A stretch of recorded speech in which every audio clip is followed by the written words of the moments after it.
नमस्कार दोस्तों, कथा मंथन में आप सबका स्वागत है।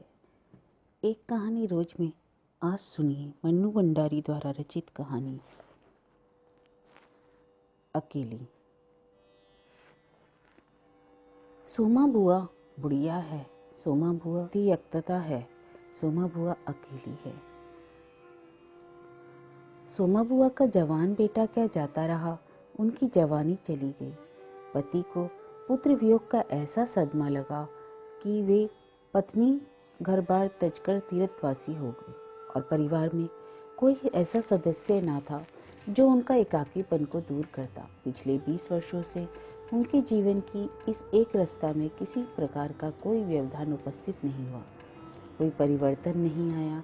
यूं हर साल 1 महीने के लिए उनके पति उनके पास आकर रहते थे, पर कभी उन्होंने पति की प्रतीक्षा नहीं की, उनकी राह में आंखें नहीं बिछाई।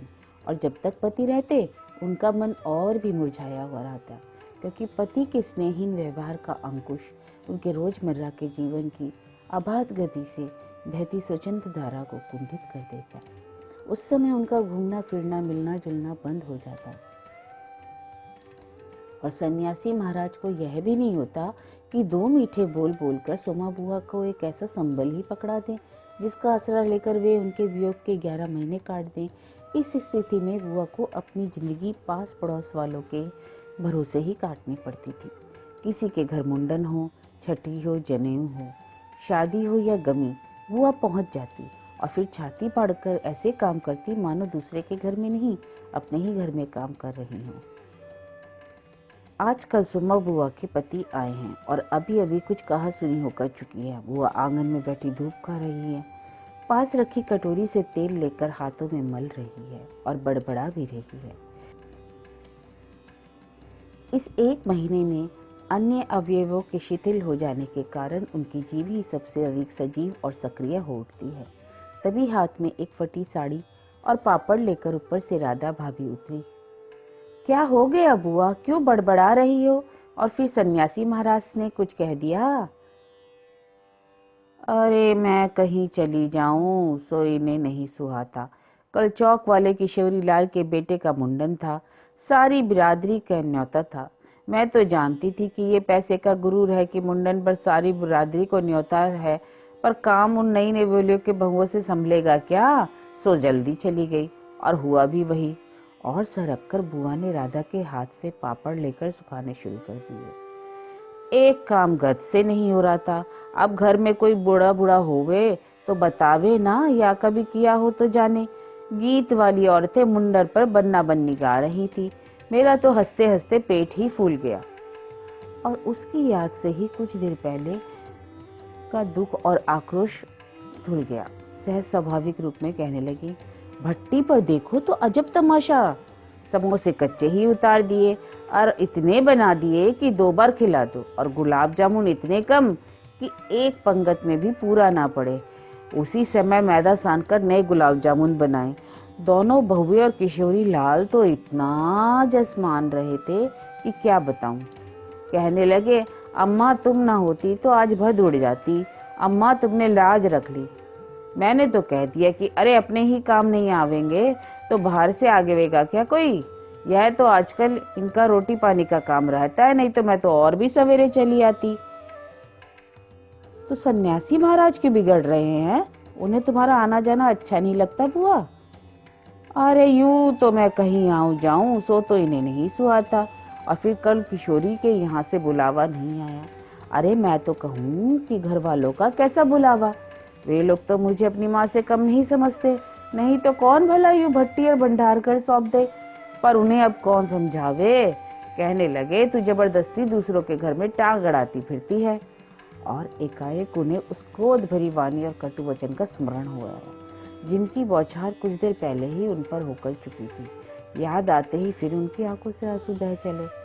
अरे रोती क्यों हो बुआ, कहना सुनना तो चलता ही रहता है। सन्यासी महाराज जी तो 1 महीने में को तो आते हैं, सुन लिया करो और क्या। बुआ, सुनने को तो सुनती हूँ पर मन तो दुखता ही है ना। 1 महीने को तो आते हैं तो कभी मीठे बोल तो बोलते नहीं। मेरा आना जाना इन्हें सुहाता नहीं, सो तू ही ना बता राधा, ये साल में 11 महीने हरिद्वार रहते हैं, इन्हें तो नाते रिश्ते वालों से कुछ लेना देना है नहीं, पर मुझे तो सबसे निभाना पड़ता है ना। मैं भी सबसे तोड़ ताड़ कर बैठ जाऊं तो कैसे चले। मैं तो इनसे कहती हूँ जब पल्ला पकड़ा है तो अंत समय भी साथ रखो। सो तो इनसे होता नहीं है, सारा धर्म कर्म यही लुटे, सारा जस यही बटोरे और मैं अकेली पड़ी पड़ी इनके नाम को रोया करूं। उस पर से कहीं आऊं जाऊं भी तो वह भी इनसे बर्दाश्त नहीं होता। कहकर बुआ फूट फूट कर रो पड़ी। राधा ने आश्वासन देते हुए कहा, रो नहीं बुआ, अरे वे तो इसलिए नाराज हुए ना कि बिन बिनाए तुम चली गई। अरे बेचारे इतने हंगामे में बुलाना भूल गए होंगे, तो क्या मैं भी मान करके बैठ जाती। फिर घर वालों को कैसा बुलाना, मैं तो अपनेपन की बात जानती हूँ। कोई प्रेम नहीं रखे तो 10 बुलावे पर न जाऊं, और प्रेम रखे तो बुना बुरा ही सिर के बल जाऊं। मेरा अपना हरकू होता और उसके घर काम होता तो क्या बुलावे के भरोसे बैठी रहती। मेरे लिए जैसा हरकू वैसा किशोरी लाल। आज हरकू नहीं है, इसी से दूसरों को देख देख कर मन भरमाती रहती हूँ।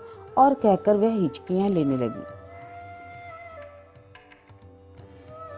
सूखे पापड़ों को बटोरते बटोरते स्वर को भरसक कोमल बनाकर राधा ने कहा, तुम भी बुआ बात को कहां से कहां लेकर गई। लो अब चुप हो, पापड़ भून कर लाती हूँ, खाकर बताना कैसा है। और वह साड़ी समेटकर ऊपर चढ़ गई। कोई सप्ताह भर बाद बुआ बड़े प्रसन्न मन से आई और सन्यासी जी से बोली, सुनते हो देवर जी के ससुराल वालों की किसी लड़की का संबंध भगीरथ जी के यहाँ हुआ है। वे सब लोग यहीं आकर ब्याह कर रहे हैं। देवर जी के बाद तो उन लोगों से कोई संबंध ही नहीं रहा। फिर भी हैं तो हमारे समधी ही ना, वे तो तुमको भी बुलाए बिना नहीं मानेंगे। समधी को आखिर कैसे छोड़ सकते हैं। और फिर बुआ पुलकित होकर हंस पड़ी। सन्यासी जी की मौन उपेक्षा से उनके मन को ठेस तो पहुंची, फिर भी प्रसन्न थी। इधर उधर जाकर वे इस विवाह की प्रगति की खबरें लाती और आखिर एक दिन यह भी सुनाई कि उनके समधी यहाँ आ गए और जोर शोर से तैयारियां हो रही हैं। सारी बिरादरी को दावत दी जाएगी, खूब रौनक होने वाली है। दोनों ही जो पैसे वाले ठहरे। क्या जाने हमारे घर तो बुलावा आएगा या नहीं। देवर जी को तो मरे 25 बरस हो गए, उसके बाद से तो कोई संबंध ही नहीं रखा। और रखे भी कौन, यह काम तो मर्दों का होता है। मैं तो मर्द वाली होकर भी बेमर्द की हूँ। और एक ठंडी सांस उनके दिल से निकल गई। अरे वाह बुआ, तुम्हारा नाम कैसे नहीं हो सकता, तुम तो समधिन ठहरी। संबंध में ना रहे कोई रिश्ता थोड़े ही टूट जाता है। दाल पीसती हुई बड़ी बहू बोली, हे बुआ नाम है ना, मैं तो सारी लिस्ट देख कर आई हूँ। फिर उनकी विधवा ननद बोली। बैठे ही बैठे एकदम आके सरक कर बुआ ने बड़े उत्साह से पूछा, तू अपनी आंखों से देख कर आई है नाम? नाम तो होना ही चाहिए, पर मैंने सोचा कि क्या जाने आजकल के फैशन में पुराने संबंधियों को बुलाना हो ना हो। और बुआ बिना दो पले वहां रुके चल पड़ी। अपने घर जाकर सीधे राधा भाभी के कमरे में चढ़ी। अरे क्यों री राधा, तू तो जानती है ना कि नए फैशन में लड़की की शादी में क्या दिया जावे है। समधियों का मामला जो ठहरा, और वो भी पैसे वाले। खाली हाथ जाऊंगी तो अच्छा नहीं लगेगा। मैं तो पुराने जमाने की ठहरी भैया, तू ही बता दे क्या दूं। अब कुछ बनने का समय तो रहा नहीं, 2-3 दिन बाकी हैं, सो कुछ बना बनाया ही खरीद लाना होगा। राधा बोली, क्या देना चाहती हो अम्मा? जेवर, कपड़ा, श्रृंगारधन या कोई और चांदी की चीजें? मैं क्या समझूं, जो कुछ पास है तुझे लाकर दे देती हूँ। जो तू ठीक समझे ले आना, बस इतना समझना भद नहीं उड़नी चाहिए। अच्छा देखूं पहले कि रुपए कितने हैं। और फिर वे डगमगाते हुए कदमों से नीचे आई। 2-3 कपड़ों की गठरियां हटाकर एक छोटा सा बक्स निकाला। बड़े जतन से उसे खोला। उसमें 7 रुपए और कुछ रेजगारी पड़ी थी और एक अंगूठी। बुआ का अनुमान था कि रुपए कुछ ज्यादा होंगे, पर जब 7 ही रुपए निकले तो सोच में पड़ गई। रईस समधियों के घर में इतने से रुपयों से तो बिंदी भी नहीं लगेगी। उनकी नज़र अंगूठी पर गई। यह उनके मृत पुत्र की एकमात्र निशानी उनके पास रह गई थी, और बड़े बड़े आर्थिक संकटों के समय भी वे उस अंगूठी का मुंह नहीं छोड़ सकी थी। आज भी एक बार उसे उठाते समय उनका दिल धड़क गया। फिर भी उन्होंने 5 रुपए और एक अंगूठी आंचल में बांध ली, बक्स को बंद किया और फिर ऊपर को चली। पर इस बार उनके मन का उत्साह कुछ ठंडा पड़ गया था और पैरों की गति शिथिल।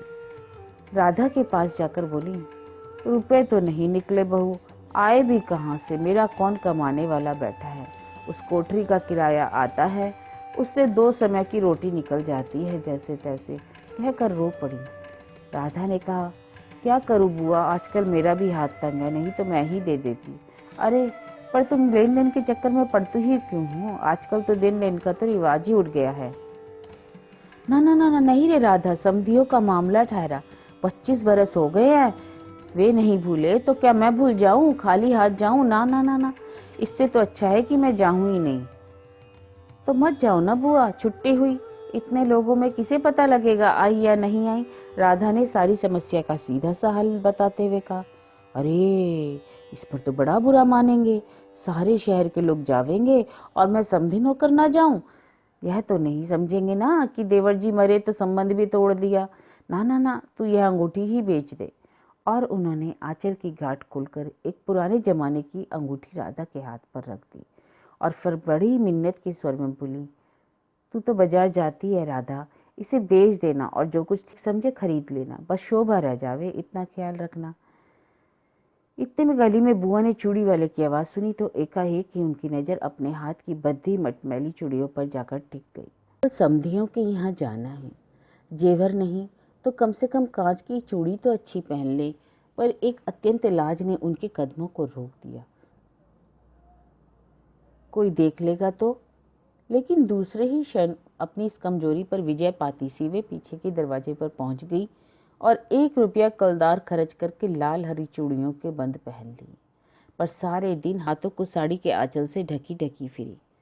शाम को राधा भाभी ने बुआ को चांदी की एक सिंदूरदानी, एक साड़ी, एक ब्लाउज का कपड़ा लाकर दे दिया।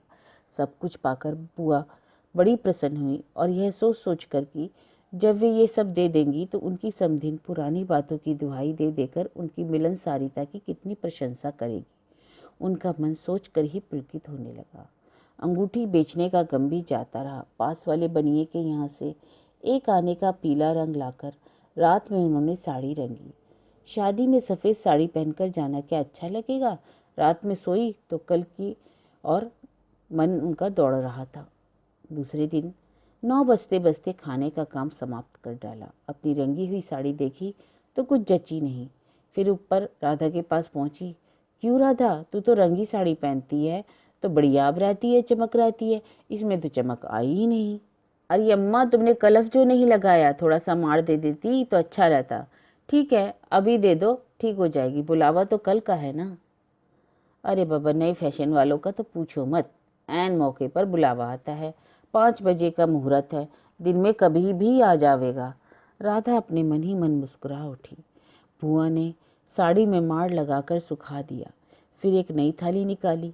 अपनी जवानी के दिनों में बुना हुआ क्रोशिया का छोटा सा मेजपोश निकाला।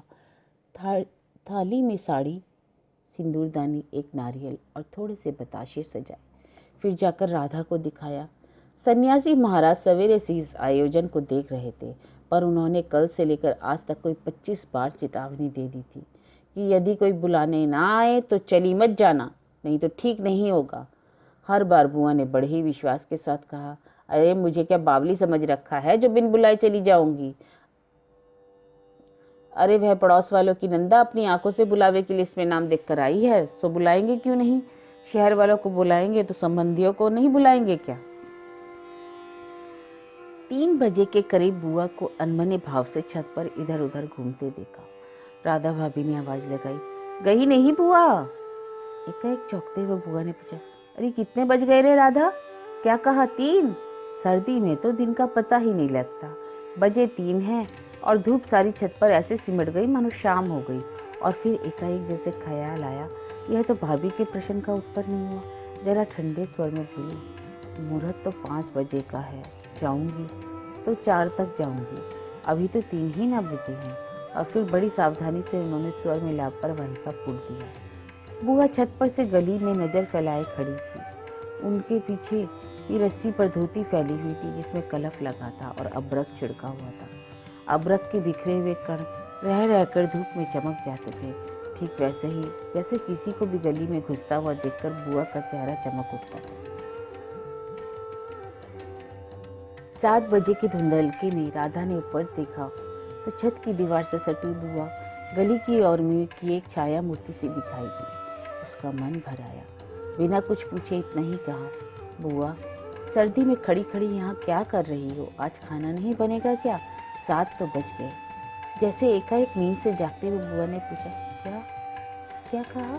7 बज गए? और फिर जैसे अपने ही से ही बोलते हुए पूछा, 7 कैसे बज सकते हैं?